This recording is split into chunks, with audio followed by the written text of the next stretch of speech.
Est-ce que vous savez que Frankenstein, c'est une histoire vraie? En effet, aussi improbable que ça puisse paraître, c'est bel et bien la réalité. Et non, je n'ai pas abusé de la boisson avant de vous dire ça.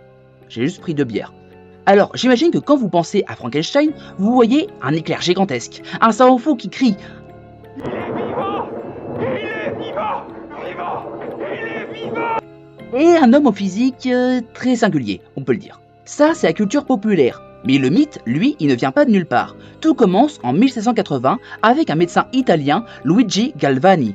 Alors que ce dernier disséquait une grenouille, il remarque alors que les pattes de l'animal se mettaient à bouger quand elles touchaient du métal.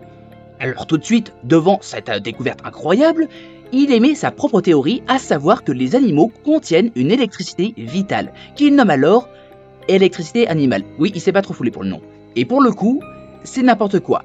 Et le premier à émettre des réserves face à cette théorie, c'est un autre Italien, Alessandro Volta, qui lui défend le fait que ce sont juste les métaux que le médecin tenait qui ont créé un courant électrique. Et pour le prouver, il invente rien de moins que la première pile électrique de l'histoire. Oui, rien que ça.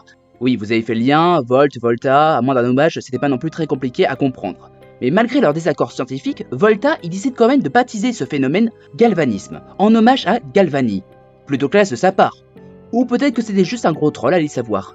Quoi qu'il en soit, avec une telle découverte, les théories de Galvani furent discréditées aux yeux de tout le monde, mais c'était sans compter sur Giovanni Aldini, qui n'était autre que le neveu de Galvani et la véritable source d'inspiration au docteur Victor Frankenstein, et qui était bien décidé à redorer le blason de son tonton, et ce de manière plutôt spectaculaire on va se dire. En 1803, il organise ainsi une démonstration publique à Londres. Il prend la fameuse pile électrique de Volta et il la connecte à un cadavre humain, celui du criminel George Forster qui venait d'être pendu. Et résultat de l'expérience, la mâchoire du cadavre bouge, un œil s'ouvre, une main se lève et les jambes se contractent. Autant vous dire que ça a fait son petit effet devant l'Assemblée, Certains se sont même carrément évanouis, persuadés d'avoir assisté à un remake de la Bible.